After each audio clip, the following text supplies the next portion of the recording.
നേർവീഥി. Evangelist Kunjumon Thottappally ഇപ്പോൾ ദൈവവചനം പങ്കുവയ്ക്കുന്നു. ശ്രദ്ധിച്ചാലും.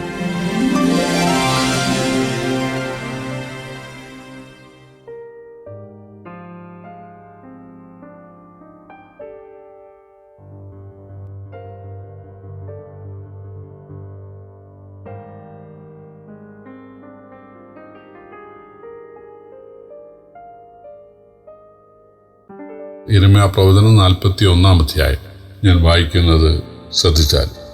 എന്നാൽ 7-ാം മാസത്തിൽ രാജവംശക്കാരനും രാജാവിൻ്റെ മഹത്തുക്കളിൽ ഒരുവനുമായി എലീശാമായുടെ മകനായ നഥന്യാവിൻ്റെ മകൻ ഇസ്മയേൽ 10 ആളുമായി മിസ്മയിൽ അഹീക്കാമിൻ്റെ മകനായ ഗെദല്യാവിൻ്റെ അടുക്കൽ വന്നു. അവിടെ മിസ്മയിൽ വെച്ച് അവർ ഒന്നിച്ച് ഭക്ഷണം കഴിച്ചു. നഥന്യാവിൻ്റെ മകൻ ഇസ്മയേലും കൂടെ ഉണ്ടായിരുന്ന 10 ആളും എഴുന്നേറ്റ് ബാബേൽ രാജാവ് ദേശാധിപതിയാക്കിയിരുന്ന ശാഫാന്റെ മകനായ അഹീക്കാമിന്റെ മകനായ ഗെദല്യാവെ വാൾ കൊണ്ട് വെട്ടിക്കൊന്നു. മിസ്പയിൽ ഗെദല്യാവിന്റെ അടുക്കലുണ്ടായിരുന്ന എല്ലാ യഹൂദന്മാരെയും അവിടെ കണ്ട കൽദയ പടയാളികളെയും ഇസ്മയേൽ കൊന്നുകളഞ്ഞു. ഗെദല്യാവെ കൊന്നിട്ട് 2-ാം ദിവസം അത് ആരും അറിയാതെ ഇരിക്കുമ്പോൾ തന്നെ ശേഖേമിൽ നിന്നും ശീലോവിൽ നിന്നും ശമരിയിൽ നിന്നും 80 പുരുഷന്മാർ താടി ചെരച്ചും വസ്ത്രം കീറിയും തങ്ങളെ തന്നെ മുറിവേൽപ്പിച്ചും കൊണ്ട് വഴിപാടും കുന്തിരുക്കവും എടുത്ത് യഹോവയുടെ ആലയത്തിലേക്ക് പോകും വഴി അവിടെ എത്തി. നഥന്യാവിൻ്റെ മകൻ ഇസ്മയേൽ മിസ്പയിൽ നിന്ന് പുറപ്പെട്ട് കരഞ്ഞും കൊണ്ട് അവരെ എതിരേറ്റ് ചെന്ന് അവരെ കണ്ടപ്പോൾ അവൻ അവരോട് അഹീക്കാമിൻ്റെ മകനായ ഗെദല്യാവിൻ്റെ അടുക്കൽ വരുവീൻ എന്ന് പറഞ്ഞു. അവർ പട്ടണത്തിൻ്റെ നടുവിലെത്തിയപ്പോൾ നഥന്യാവിൻ്റെ മകനായ ഇസ്മയേലും കൂടെ ഉണ്ടായിരുന്ന ആളുകളും അവരെ കൊന്നൊരു കുഴിയിൽ ഇട്ട് കളഞ്ഞു. എന്നാൽ അവരിൽ 10 പേർ ഇസ്മയേലിനോട്, ഞങ്ങളെ കൊല്ലരുത്, വയലിൽ ഗോതമ്പ്, യവ, എണ്ണ, തേൻ എന്നിവ സംഭാരങ്ങൾ ഞങ്ങൾ ഒളിച്ചു വച്ചിട്ടുണ്ട് എന്ന് പറഞ്ഞു. അതുകൊണ്ട് അവൻ സമ്മതിച്ചു അവരെ അവരുടെ സഹോദരന്മാരോട് കൂടെ കൊല്ലാതെ ഇരുന്നു. ഇസ്മയേൽ ഗെദല്യാവെയും കൂട്ടരെയും കൊന്ന് ശവങ്ങളെയെല്ലാം ഇട്ടുകളഞ്ഞ കുഴി ആസാ രാജാവ് ഇസ്രായേൽ രാജാവായ ബേശ നിമിത്തം ഉണ്ടാക്കിയതായിരുന്നു. നഥന്യാവിൻ്റെ മകനായ ഇസ്മയേൽ അതിനെ നിഹതന്മാരെ കൊണ്ട് നിറച്ചു. പിന്നെ ഇസ്മയേൽ മിസ്പയിൽ ഉണ്ടായിരുന്ന ജനശിഷ്ടത്തെയൊക്കെയും രാജകുമാരികളെയും അകമ്പടി നായകനായ നെബൂസരദാൻ അഹീക്കാമിൻ്റെ മകനായ ഗെദല്യാവെ ഏൽപ്പിച്ചവരായി മിസ്പയിൽ ശേഷിച്ചിരുന്ന സകല ജനത്തെയും ബദ്ധരാക്കി കൊണ്ടുപോയി. നഥന്യാവിൻ്റെ മകൻ ഇസ്മയേൽ അവരെ ബദ്ധരാക്കി അമ്മോന്യരുടെ അടുക്കൽ കൊണ്ടുപോകുവാൻ യാത്ര പുറപ്പെട്ടു.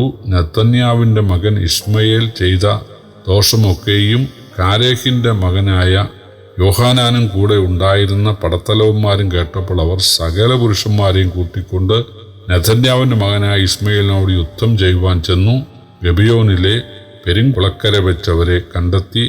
ഇസ്മയേലിനോട് കൂടെ ഉണ്ടായിരുന്ന ജനമൊക്കെയും കാരേഹിൻ്റെ മകനായ യോഹാനാനെയും കൂടെ ഉണ്ടായിരുന്ന എല്ലാ പടത്തലവന്മാരെയും കണ്ടപ്പോൾ സന്തോഷിച്ചു. ഇസ്മയേൽ മിസ്പയിൽ നിന്ന് ബദ്ധരാക്കി കൊണ്ടുപോന്നിരുന്ന സർവ്വജനവും തിരിഞ്ഞ് കാരേഹിൻ്റെ മകനായ യോഹാനാൻ്റെ അടുക്കൽ ചേർന്നു. നഥന്യാവിൻ്റെ മകൻ ഇസ്മയേലോ 8 ആളുമായി യോഹാനാനെ വിട്ട് തെറ്റി അമ്മോന്യരുടെ അടുക്കൽ പൊയ്ക്കളഞ്ഞു. നഥന്യാവിൻ്റെ മകൻ ഇസ്മയേൽ അഹീക്കാമിൻ്റെ മകനായ ഗെദല്യാവെ കൊന്നുകളഞ്ഞ ശേഷം അവൻ്റെ കയ്യിൽ നിന്ന് കാരേഹിൻ്റെ മകനായ യോഹാനാനും കൂടെ ഉണ്ടായിരുന്ന എല്ലാ പടത്തലവന്മാരും വിടുവിച്ച ജനശിഷ്ടത്തെയൊക്കെയും ഗിബെയോനിൽ നിന്ന് തിരികെ കൊണ്ടുവന്നു. പടയാളികളെയും സ്ത്രീകളെയും കുഞ്ഞുങ്ങളെയും ഷണ്ണന്മാരെയും തന്നെ അവർ മിസ്പയിൽ നിന്ന് കൂട്ടിക്കൊണ്ട് കൽദയരെ പേടിച്ച് മിസ്രൈമിൽ പോകുവാൻ യാത്ര പുറപ്പെട്ടു. ബേത്ലഹേമിന് സമീപത്തുള്ള ഗേരൂത്ത് കിംഖാമിൽ ചെന്ന് താമസിച്ചു. ബാബേൽ രാജാവ് ദേശാധിപതിയാക്കിയ അഹീക്കാമിൻ്റെ മകനായ ഗെദല്യാവെ നഥന്യാവിൻ്റെ മകൻ ഇസ്മയേൽ കൊന്നുകളഞ്ഞ കാരണത്താലായിരുന്നു അവർ കൽദയരെ പേടിച്ചത്.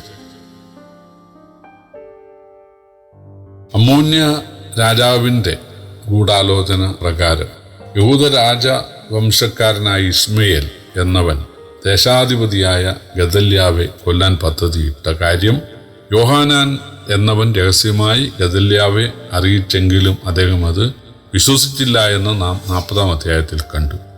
എന്നാൽ 7-ാം മാസത്തിൽ അത് സംഭവിച്ചു.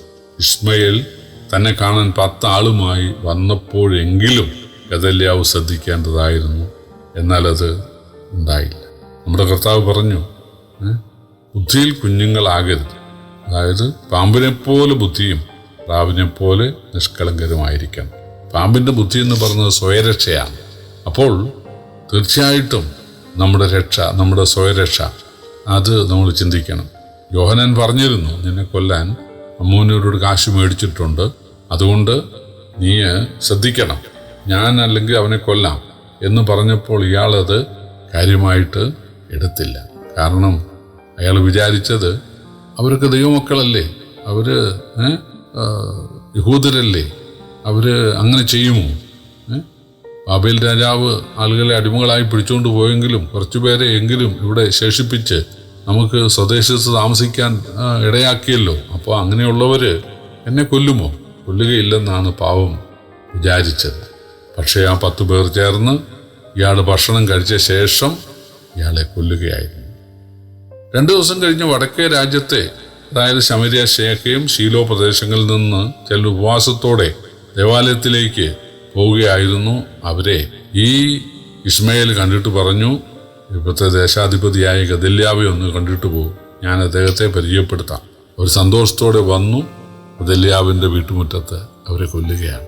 അതിൽ 10 പേര് ബുദ്ധിപൂർവ്വം ഒരു കള്ളം പറഞ്ഞ് രക്ഷപ്പെട്ടു. ബാക്കി 70 പേർ കൊല്ലപ്പെട്ടു. അവരെയും ഈ ഗദല്യാവിനെ അടക്കിയ കുഴിയിൽ ഇടുവാനിടയായി. അതിനുശേഷം അയാൾ കുറേ യഹൂദന്മാരെ കൊന്നിട്ട് ബാക്കി പേരെ അദ്ദേഹം പിടിച്ചുകൊണ്ട് അമ്മോന്യ ദേശത്തേക്ക് പോകാനൊരുങ്ങി. ഗിബിയോനിലെത്തിയപ്പോൾ മുമ്പ് ഇസ്മയേലിൻ്റെ ഗൂഢാലോചന തിരിച്ചറിഞ്ഞ ആ യോഹാന് ഒരു പടത്തലവന്മാരുമായി വന്ന് ഇയാളെ നേരിട്ടു. ഇയാൾ 8 പേരുമായിട്ട് പ്രാണരക്ഷാർത്ഥം അമ്മോന്യ ദേശത്തേക്ക് പോയി. യോഹന്നാൻ വിടുവിച്ച ആ യഹൂദരെ കൽദേർ വന്ന് കൊന്നെങ്കിലോ എന്ന് ഭയന്ന് യോഹന്നാൻ അവരോട് പറഞ്ഞ് നമുക്ക് മിസ്രൈമിലേക്ക് പോകാം എന്ന് പറഞ്ഞ് അവരെ തെളിച്ചു. പോകുന്ന വഴി അവർ ബേത്ലഹേമിലെ കിംഖാമിൻ്റെ വഴിയമ്പലത്തിൽ താമസിച്ചു എന്ന് എഴുതിയിട്ടുണ്ട്. ഈ വഴിയമ്പലം ദാവീദിനെ കാട്ടിൽ സഹായിച്ച ബർസില്ലായിയുടെ മകൻ കിംഖാമിൻ്റേതാണ് എന്നാണ് യഹൂദ പാരമ്പര്യം പറയുന്നത്. പ്രിയപ്പെട്ടവരെ, നമ്മുടെ ശത്രുക്കൾ നമ്മൾ തന്നെയാണ്. നമ്മുടെ ഉള്ളിൽ ആത്മീയമായി നമ്മളെ നശിപ്പിക്കാനുള്ള ദുഷ്ടത, ചതിവ്, വ്യാജഭാവം, നുണ, അസൂയ ഇതൊക്കെയുണ്ട്. അതിനെയെല്ലാം ജയിക്കാൻ നമുക്ക് സാധിക്കണം. ദൈവവചന പഠനത്തിലൂടെ, പ്രാർത്ഥനയിലൂടെ, ദൈവവചന കേൾവിയിലൂടെ നമുക്കത് സാധിക്കും. പക്ഷേ ദൈവവചനം ഗദല്യാവെ അറിയിച്ചതാണെങ്കിലും അദ്ദേഹം അതിന് ചെവി കൊടുത്തില്ല. അതിനാലാണ് അയാൾ ഇസ്മയേലിനാൽ കൊല്ലപ്പെടുവാൻ ഇടയായി തീർന്നത്. അതുകൊണ്ട് ദൈവവചനം വായിക്കാനും കേൾക്കാനും സംഗ്രഹിക്കാനും അനുസരിക്കാനും, അതിനാൽ നമുക്കും അനേകർക്കും രക്ഷയുണ്ടാകുവാനും ദൈവം നമ്മെ സഹായിക്കട്ടെ. കർത്താവിൻ്റെ വലിയ നാമം ഇന്നും എന്നേക്കും വാഴ്ത്തപ്പെടുമാറാകട്ടെ.